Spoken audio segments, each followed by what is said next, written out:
नमस्कार मंडळी, शुभ दुपारचे 3 वाजलेत. आपण आहोत आपल्या कोकणातल्या गावी आणि जेवल्यानंतर थोडी कामं आवरलेत. आता जरा एक ब्रेक घेतला आहे. मुंबईला चहाचा ब्रेक होतो दुपारी ऑफिसमध्ये, तर आता जरा आंब्याचा ब्रेक घेतला आहे. हे बघा, इकडे हापूस आंबे आहेत. आंबे छान पद्धतीने कापून घेऊया, जर आंबे खाऊ आणि मग जरा बाकीची घराजवळची कामं पण आवरायची ती करायला घेतो. चला, आंबे पहिले कापून घेऊया. यावर्षी आंबे भरपूर आहेत, तर पाऊस आला तरी काय ते संपणारे नाहीत.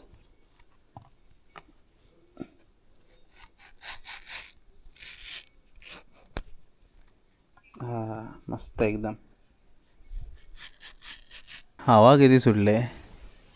हवा सुटल्यावर म्हणतात पाऊस जातो, आणि इकडे पाऊस पाहिजे. चला, आंबे खायला या. घ्याय सरते सरते शेवटचे आंबे.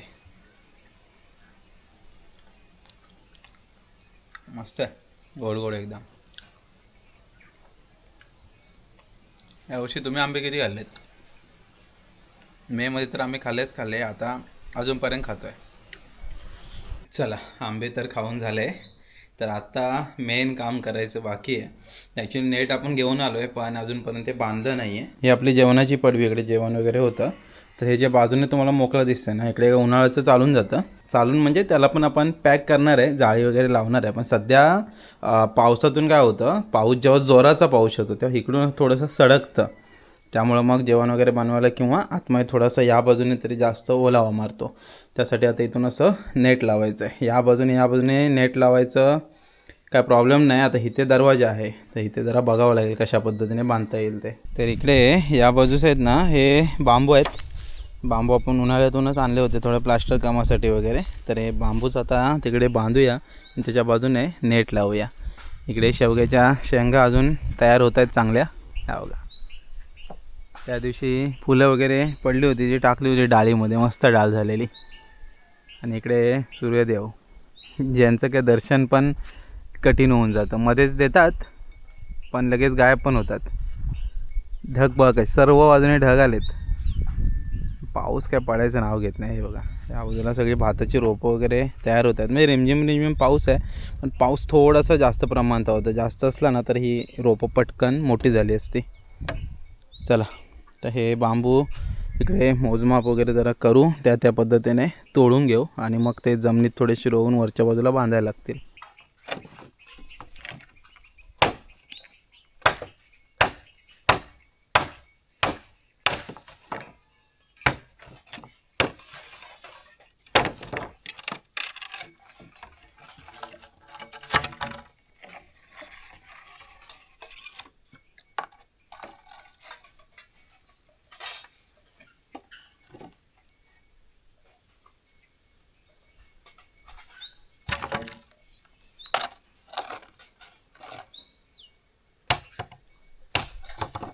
चला, आता बांबू तर आपण घेतलेत 3. तर इथे ना खणून घ्यायचं, म्हणजे याचा बुंदा थोडा जमिनीत टाकायचा आणि वरती बांधून घेऊन त्याला मग नेट वगैरे बांधूया चांगलं असं.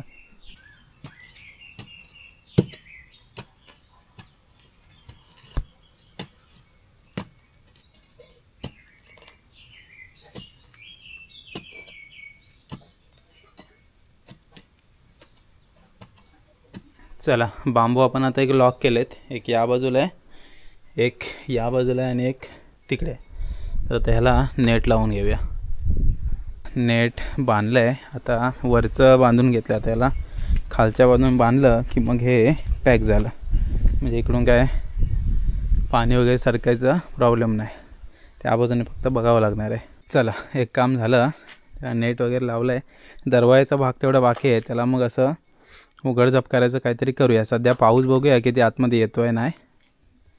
मस्त झालं. आता काय हवेचा प्रश्न आहे किंवा पाणी आतमध्ये येईल असं काही टेन्शन नाही, सगळं पॅक झालं आहे. या नेटमध्ये पण बरेचसे ऑप्शन्स असतात, तर थोडंसं मी घट्टवालंच घेतलं, म्हणजे कसं पाणी आतमध्ये येऊ नये. तुम्हाला जर अजून हवा पासिंग हवी असेल तर काहीतरी 70-75% वाला मिळतं, ज्यामध्ये पूर्ण हवा पासिंग होते. एक काम झालं. उन्हाळ्यामध्ये पडतं असं ऊन पडलं आहे, पण पावसाची काय सोय तर करायला हवी ना. त्या कारणाने मग पटकन जरा नेट लावून घेतलं आहे. आता काही टेन्शन नाही. कसं आई मग चुलीवर जेवण बनवत असते ना तेव्हा पाऊस सडकतो बऱ्यापैकी. तर गेल्या वर्षी आपण गणपतीमध्ये आलेलो तेव्हा काय सरत्या शेवटीचा पाऊस असतो, त्यामुळं मग तेवढा काय सडकत नव्हता. पण आता ओके. होय होय. नाही नाही नाही एकटाच आलोय. होय. गेल्या वर्षी एप्रिलमध्ये ना सरत्या शेवटीचा पाऊस होता, त्यामुळे एवढा काय सडकत वगैरे नव्हता. पण आता जून जुलै ऑगस्ट सप्टेंबर हा जो पाऊस असतो ना तो एकदम भरपूर असतो. चला जरा काकीकडे चाललो आहे. काय होतं आहे गावाकडे आलो नाही यावेळेस, काही जास्त काकीकडे जाता आलं नाही, एकदाच गेलो होतो. आणि आता जरा जाऊया, कारण बहुतेक मी संध्याकाळी किंवा मग उद्या सकाळी निघणार आहे मुंबईला. त्याच्या अगोदर जरा एक भेटगाठ घेऊन येतो. काय गगी? हो बरी आहे. ते कागद टाकायचा होता आणि पाठवून जरा ती जाळी बी लावायची होती ना, त्यासाठी आलो होतो. एकटाच आलो. ती बारकी काय पाठी लागते, शाळा आहे ना उद्यापासून आता. काकी आहे घरात? काय नाचणी टाकलं नाही होय. काकीकडे जात होतो तेवढ्यात सुकू काकी म्हणाले की ती आता चक्कीवरती गेले. मग आता काय जातानाच आवाज वगैरे देईन. रात्रीला ट्रॅव्हल्सला जायचा विचार आहे, पण अजून असं काही कन्फर्म नाही आहे. किती वाजता? 6:15ला निघूया काय? 6:15. आताच येतोयस काय? चालेल. कातुडीत मा काल रातांबाईची झाडे लावलेत, ती पण जरा बघूया कशी झालेत. इकडे हा आईने रोपटा लावला आहे. रोपटा म्हणजे नाचणी आहे, थोडीशी घट्ट आले हे बघा. आणि इकडून तरी एक मला वाटतं दोडका आहे, दोडक्याचं बीमध्येच कुठेतरी आलं. या बाजूला काकड्या आहेत. या बघ काकड्या बऱ्याच लावल्यात आईने यावर्षी. त्या शेतामध्ये पण थोड्याफार ठेवणार आणि बाकीच्या घराजवळ आजूबाजूला लावणार. ह्या बघा बऱ्याच जणांना देते पण आई. मग होतं कसं, ही रोपं एकदा वर आली, ही दिसत आहेत का ती रोपं, मग कोणाकडे चिबूडचं रोपं जास्त असतील तर दुसऱ्यांना देतो. आणि तिकडून मग काकडीचे हवे असतील किंवा दोडक्याचे हवे असतील, कारल्याचे हवे असतील तर मग एकमेकांना देणेघेणे चालू असतात. तर आईने यावर्षी काकडी आणि चिबूड एकदम जोरदार पेरणी केली आहे. तर मग ती रोपं कोणातरी देईल आणि बाकी काही घराजवळ थोडंसं कारलं म्हणा किंवा दोडकी म्हणा लागलं तर मग ते कोणाकडून तरी घेईल. असं देवाणघेवाण गावाकडे असतं, त्यामुळे मग अशी पेरणी खास करून केली जाते. रोपं मस्त आलेत. पण हे बघा पाऊस कमी होता ना, त्या कारणाने ही काकडी आणि चिबूडची रोपं चांगली आली. मात्र नाचणी किंवा जी भात शेतीची आहे ना पेरणी केलेली, त्याला पाऊस हवा होता. पण काय पावसाने मारले दांडी. जास्त काय पाऊस नाही यावर्षी. आला तर नंतर येईल, तो मात्र भयंकर येईल. या बाजूस इकडे ही आपण झाडं लावलेत कोकमाची. तर ऊन भरपूर असतं, त्यामुळं त्यांना जीव लागायला 2-3 दिवस जातील. गावठीचे आपण भरपूर लावलेत आणि ही आपण कलमं आणलेत. ही बघा ही कलमं आहेत. 3 कलमं आणली होती. हे एक आहे, हे एक आहे आणि इकडे. आणि या बाजूला इकडे लिंबाचं झाड आहे. हे गावठी लिंबू आहे, तर त्याचं एक झाड आहे, ते पण या बाजूला लावलं आहे. आणि बाकीचं काय इकडे नारळीची बाग आपली आहेच आणि एक कलम आहे. असं हे घराजवळचं सगळं आपलं एक छोटीशी बाग आहे. गवती चहा बघा कसा मस्त झाला आहे. तर थोडंसं गवती चहा काढतो, मुंबईला जायला बरं पडेल. मुंबईला बऱ्याच वेळा आम्ही नेतो हा गवती चहाची पात. चहामध्ये अप्रतिम, चहाची चवच एकदम बदलून जाते. थोडीशी काढू आणि मग जाऊया घरी. तात्या पण काही घरी नाहीत, काकी पण घरी नाही, त्यामुळं गोधडीत काही आता जाणं होत नाही. आता परत जेव्हा आपण येऊ तेव्हा इकडचा पूर्ण नजारा बदललेला असेल, कारण फोड वगैरे झालेली असेल. आणि बहुतेक आता आपण लावणीला वगैरे येऊ, एक 10-15 दिवसातच येऊ परत, पण येऊ. ॲक्च्युली याच्या पाती आहेत ना खूप धारदार असतात. ॲक्च्युली कैची आणायला हवी होती मला, पण आता काय घाईघाईत आहे, परत घरात जाऊन येणार, त्यापेक्षा तोडूया. तुटतात ते तसे इझिली, फक्त कधी कधी बोट वगैरे कापण्याचे चान्सेस असतात, कारण खूप धारदार असतं. थोडीशी पात घेतले. आता ही काय 7-8 दिवस तरी चालले, त्याच्यानंतर काय येणं होईल परत गावाला, तेव्हा परत नाही. पण गवती चहाची जी पात आहे ती झाले बघ कशी एकदम अशी भरले, पाऊस पडला तो मानवलाय दिला. असं म्हणजे गावी येणं जाणं असतं म्हणून सगळ्या गोष्टी खायला मिळतात, अनुभवायला मिळतात. त्याच्यामध्ये आई गावी असल्यामुळं मग सगळंच अनुभवायला मिळतं, कारण गावाला आल्यावर कसं आहे तिच्याचं सगळं खायला मिळतं. बाकी आजूबाजूची साफसफाई आहे ती आई गावाला आहे, त्यामुळं मग बऱ्यापैकी चांगली राहते. घराच्या पाठचा आपला हा शेवग्याचं झाड यावर्षी काय ऐकत नाही, भरपूर शेंगा आल्या. ॲक्च्युली तो तोडायला हवा होता मेमध्ये, पण आता काय तोडून फायदा नाही, आता राहू दे यावर्षी, पुढच्या वर्षी तोडू. तर पुढच्या वर्षी काय होणार आहे, उंचच्या उंच शेंगा लागत जाणार आहेत, एकदम काढायला भारी पडतात. त्या वरच्या मग शेंगा असल्या ना वरच्या जास्त काढायला भारी पडतात. घराजवळची बरीचशी कामं आवरलेत. इकडे हे नदीतली वाळू आहे, इकडे सिलिका वाळू आहे. आता हे जेव्हा पुढच्या वर्षी बाकीचं काम होईल तेव्हाची वाळू कामाला येईल. आता तरी सध्या बाहेरचं प्लास्टर वगैरे सगळं व्यवस्थितरित्या झालं आहे. इकडे कौलं आहेत, हे कौलं वगैरे आपण आणून ठेवले आहेत, आणि इकडे ही लाकडं आहेत, लाकडावरती पण कागद वगैरे व्यवस्थितरित्या ठेवलं आहे. आता पुढच्या वर्षी एखादी खोप वगैरे छोटीशी बांधेन ना, तेव्हा कशी लाकडं मग खोपीमध्ये भरता येईल. तिकडे वरच्या बाजूस खोप वगैरे बांधायचा विचार आहे. फक्त तोपर्यंत कसं आहे, बांध वगैरे सगळा झाला की मग जागा दिसेल. आता सध्या फक्त आपल्याला दगडच दिसत आहेत. गावाकडे घर बांधणं म्हणजे मोठी प्रोसेस आहे, पटकन असं होत नाही की घर बांधलं की झालं. घर बांधणं एक गोष्ट आहे, प्लस आजूबाजूला जी काय आवरावर असते ना तिला बराच वेळ जातो. जसं की आजूबाजूला समजा काय तुम्ही खोदकाम वगैरे केलं आहे किंवा काय, तर ती दगडं वगैरे कुठे मॅनेज करून लावायची, काय करायची, या सगळ्या गोष्टी बघाव्या लागतात. तर आपल्या इथे बांध आपण घातला होता, पण बांध पडल्यानंतर आता वरची बाजू तर एकदम असं वाटते की आहेच नाही, मात्र ती घर आणि वरची बाजू ते पुढे अर्ध्या भागात 7-8 फूट जागा आहे आणि पाठच्या भागाला तर 10-12 फूट जागा आहे. पण ती जागा अशी काही दिसतच नाही, कारण सगळं त्या दगडांमध्ये गेलं आहे. असतं घर बांधणं काय खाऊ नये असं म्हणतात ना, घर बघावं बांधून आणि लग्न पाहावं करून, तशी गोष्ट आहे. तर आपल्या दोन्ही गोष्टी आता सध्या झाल्या आहेत, लग्न पण झालं आहे आणि घर पण लगभग झालं आहे. आता पुढच्या वर्षी फिनिशिंग टच द्यायचं आहे. खर्च आहे बऱ्यापैकी, फिनिशिंग टच म्हणजे काय सोपा नाही.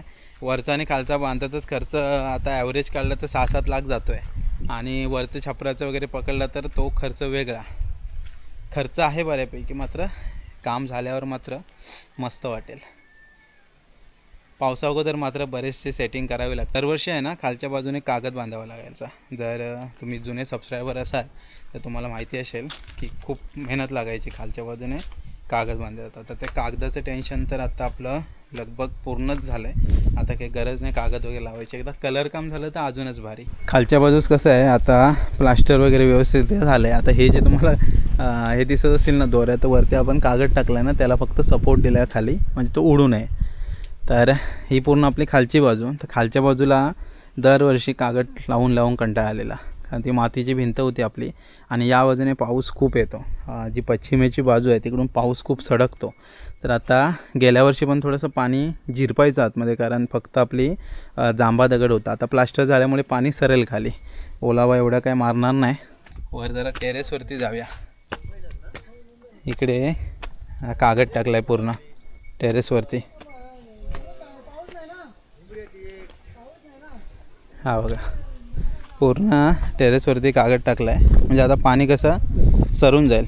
टेरेसला थोडासा सपोर्ट, बाकी काय नाही, कारण काय कागद नाही टाकला तरी हरकत नसतो, पण टेरेस पूर्ण पावसात भिजण्यापेक्षा हा असं कागद टाकले थोडासा सपोर्ट, बाकी काय नाही. तर असं हे पूर्ण टाकलेलं आहे. जेव्हा पाऊस येईल तेव्हा पाणी वगैरे जाईल. आता हे थोडं पाणी साचतं आहे बघा, त्याचा काही त्रास नाही. ह्याच्यावरती ओव्हरफ्लो जेव्हा होईल तेव्हा पाणी खाली जाईल. गावाकडे आलो ना की अशी छोटी मोठी कामं असतात, आणि हे प्रत्येकजण करतोच, करावंच लागतं, कारण पावसाच्या अगोदर आपल्या घराजवळचं सगळं आवरतं घ्यावंच लागतं, कारण पावसात कोणाच्या घरी काय प्रॉब्लेम आहे ते त्यालाच माहिती असतात. त्यामुळं मग ह्या गोष्टी कराव्याच लागतात. हा आंबा पण यावर्षी लागला होता. जे काय आंबे पडायचे ते डायरेक्ट अंगणातच येतात ते आंब्याचे. तर हा फणस आहे, फणस पण भरपूर लागला आहे. फणस आपल्याला पुढच्या वर्षी अर्धा करून घ्यायचा आहे, कारण तो खूप उंच जातो आहे. खाली पण घर आहे, आपलं पण घर आहे, त्यामुळे त्याला अर्धा करून घेतला ना मग काय त्याचं टेन्शन नाही. आता खूपच उंच गेला आहे, त्या वरची फांदी तर कुठं आकाशाला निघत चालला आहे तो. आणि तसे फणस पण मोठे लांब आहेत. हवा भरपूर सुटते त्यामुळं मग पाऊस काय येतच नाही, हवाच आहे फक्त. आकाश बघा कसं झालं, सूर्यदेव दिसत आहेत का, आगीचा गोळा. सूर्यदेवांचं दर्शन होणं म्हणजे मोठी गोष्ट आता या सीझनमध्ये. तर मस्त दर्शन होतं आहे. आजूबाजूला ढग पण आहेत, एक असा छान असा क्लिक येईल मस्त. बाजूला ढग असल्यामुळं एकदम भारी वाटतं आहे. ढग बघा केवढे गोळे आहेत. हा जो ढग आहे ना, हा काळा ढग, असे ढग अचानक पाऊस आणतात, पण काय ते येताच जातात. इकडे पूर्ण पांढरे पांढरे ढग आहेत. चला मंडळी, आता जरा मस्त फ्रेश होतो आणि त्याच्यानंतर भेटतो तुम्हाला. चला, मस्त फ्रेश झालो आहे, जरा बरं वाटतं आहे. दिवसभर पण काय छोटी मोठी कामं असतात, त्याच्यानंतर मग अशी जरा मेहंदीची कामं केली ना तर मग घाम वगैरे पण पटकन येतो. कारण जरी हवेमध्ये गारवा असलं तरी मेहनत केल्यावर जरा घामच येतो. तर संध्याकाळ झाले मंडळी आणि ऊन बघा कसं आहे, कोण म्हणेल पावसाळ्याचे दिवस आहेत. आणि इकडे आपल्या फणसावर अजून चांगले फणस आहेत, भरपूर आहेत फणस. हे बघा, हे फणस जुलैपर्यंत एकदम आरामात असणार. फक्त हा आहे बरका फणस. तर पावसाळ्यामध्ये काय होतं की फणस हे सगळे पिकून पडतात खाली. तो तिथे बघा केवढा मोठाच्या मोठा फणस आहे. वट पौर्णिमेला येतील का आम्हाला हे सगळे फणस. गावाला जेव्हा वट पौर्णिमेचे फणस घ्यायला येतात ना, तेव्हा काय रेट देत नाहीत, 10-20 रुपये देतात. आणि मुंबईला तोच फणस मग 250, 300, 400ला विकतात. एवढी मोठी तफावत आहे. मान्य आहे, ट्रान्सपोर्ट कॉस्टिंग आहे, सगळ्या गोष्टी आहेत, पण म्हणजे येडे बनवतात गावाला.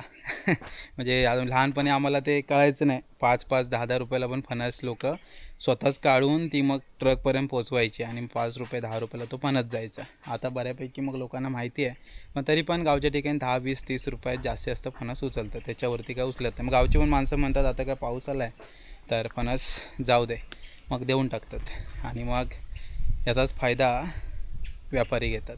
असो, चला म्हणजे संध्याकाळ झाले, सनसेट पण थोड्या वेळात होईल. आज सूर्यदेवांचं दर्शन होतं आहे आपल्याला मध्ये मध्ये. हे बघा संध्याकाळचं वातावरण बघा कसं झालं आहे, जबरदस्त वातावरण झालं आहे, एकदम मस्त वाटतं आहे. आणि ढग असे थोडे थोडे तुरळक आहेत, जास्त काही ढग वगैरे नाही आहेत. इकडे माझ्यापाठी आवळ्याचं झाड बघताय ना, हे पण झाड झाले आता मला वाटतं 5-6 वर्ष झाली, अजून ते काय लागत नाही आहे. आपली गावठी नाही, कलम आहे, पण ती काय लागत नाही, काय माहिती काय प्रकार आहे. आता बुंदा वगैरे जरा मजबूत झाल्या, मध्ये तर एकदम ती अशी लवचिक होती, पण आता मजबूत झाला आहे, लागेल ते 1-2 वर्षात लागेल. चला मंडळी, आज जरा घराजवळचं नेट वगैरे लावून झालं आहे, घराचा कागद आपण पहिलाच लावला आहे, त्यामुळे जरा बरं वाटतं आहे. तर चला, तात्पुरत्या स्वरूपात मंडळी आजचा व्हिडिओ तरी इथे थांबूया. आंबे फणस भरपूर आहेत गावाकडे, अजून जर जमत असेल तर गावाकडे या, आंबे फणस खा. आला काय डायरेक्ट हे पुढच्या वर्षीच मिळणार, सीजनल फ्रूट असतात. असो, चला बाय बाय.